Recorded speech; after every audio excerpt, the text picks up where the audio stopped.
Buenas noches. Tomorrow will be the last day of my third week at La Casita in Merida. I have really slacked off this week. I haven't done hardly any videos. I've been so tired and overwhelmed. It's been so noisy here at the hotel, with my room being right next to the pool. In summer break and a lot of vacationers coming, and the culture here in Mexico, they stay up late. So it's been an adjustment for me, and yeah, but I spend a lot of time in my homework translating, as you can see. Much translation before I can even do the homework. Tonight I've been working on homework for 3 hours and it just finished.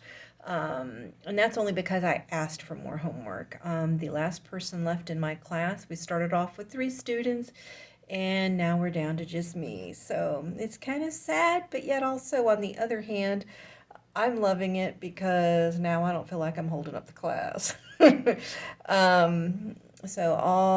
don't like to be the center of attention, but in this case, I'm loving it because I am learning a lot, and it's all on my pace instead of being the slow one in the class, because I was the most beginner, I don't know however you want to say that, but I was on the lowest level of the beginner level. So yeah, so it's worked out really well. I have one more week left, and I found out today that my teacher that I've had for this 3 weeks is going back to Mexico City. Tomorrow will be her last day, so my last week I will get a new teacher, so that's going to be interesting. It's exciting because I'll get to learn from somebody with a different accent. So, and that's been the biggest problem for me. If I can see it or read it, I can, for the most part, make it out. But when I'm hearing her speak, especially now that we've learned 4 different conjugations, we've got all these different past tense, future tense, and they translate the words differently, and some are regular, some are irregular, and it's just very, very confusing and overwhelming. So again, if I see it and can read it, it's so much easier, and I'm hoping that, next year in the spring I can come back and spend like 3 or 4, maybe 6 months, the whole 6 months here in Mexico. It's just, I feel like it's just going to take that for me personally to become fully bilingual. I've learned a lot, and when I get back home, next weekend, next Sunday, I go back home, I plan to find a Spanish church, and know that I probably won't understand but one word here and there, maybe one word in each sentence, but I got to start somewhere, and I don't want to waste the 4 weeks I've spent here in Merida. So I'm going to find a Spanish church to join, and just keep myself practicing. And then I'm also going to buy some Mexican phonics, because that's going to help me a lot too. It's funny, as I was in the beginning, I would try to pronounce words with English phonics. Now my brain is in the halfway flip switch halfway point, because now when I'm writing in English, I'm writing Spanglish or whatever. It's funny, I'm catching myself misspelling my English words when I'm writing translations. So it's funny how that's happened, but yeah, so that's kind of where I'm at. Yep. So I have no regrets. It's been very overwhelming. My brain just swims after class. When I go out to get food or whatever, it's like I'm so done with Spanish. I just want to talk in English and just kind of have something easy. I don't have to think. But when I took the Uber yesterday to the grocery store, I'm not going to say made the mistake, but I did tell him that I was here learning Spanish. He goes, "Oh, no more English." So he was really funny. He was a trip. He was a cool older man, and we had a good conversation in Spanish, solamente español. It was really good. I was really relaxed with him.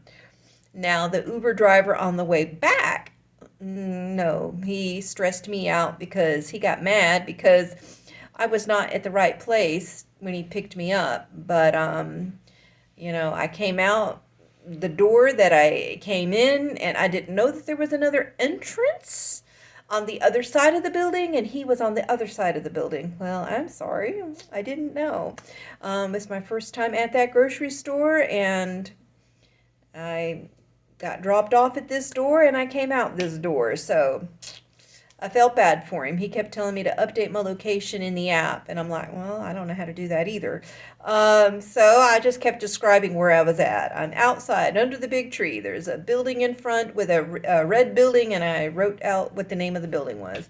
Praise God, in Uber, you can type it in your native language and it translate back to the Uber driver in his language, so that's a blessing.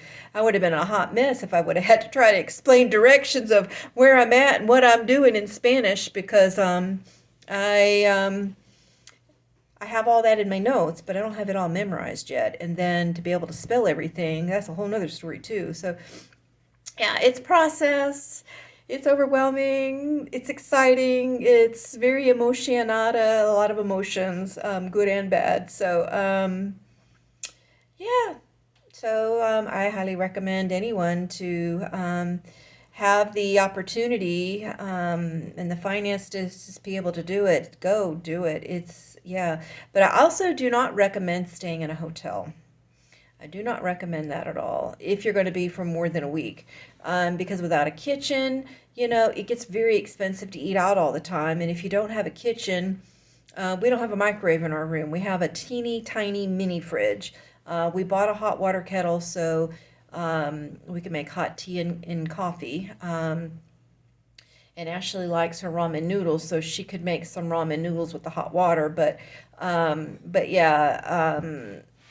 So yeah, next trip, I definitely will not stay in a hotel. I will definitely find a room for rent or a homestay or something, but not a hotel.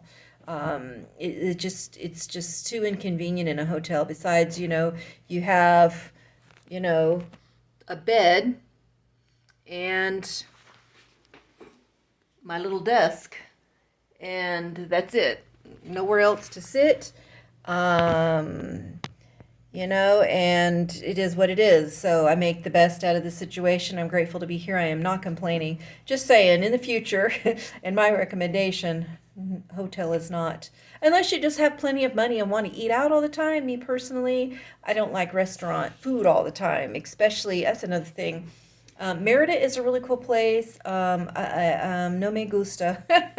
I don't like the climate here. It's too humid, too hot, just too touristy. And I don't really enjoy the touristy part of it, because I find that a lot of the locals in the tourist section specifically, they just look at you as money. They don't really care that you're learning Spanish. They're impatient.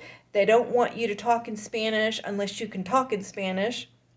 They would prefer you to, one, either speak in English if they speak English, or two, if you don't, go somewhere else. It's not been all that great. Now, that's not all of the people here in the touristy areas. I've come across quite a few friendly people.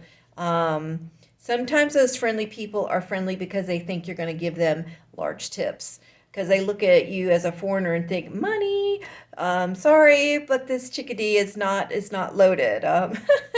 I am single, and I work, and I can't make this trip without working. This was a sacrifice for me, but they don't see that. They just see, someone on vacation. So, oh, you got to have money if you're on vacation, but this has not been a vacation. I'm hoping to finally go to the beach this weekend and actually go do something besides work and study, because I haven't done anything but work and study. I haven't seen anything, well, other than going to this the Mercado.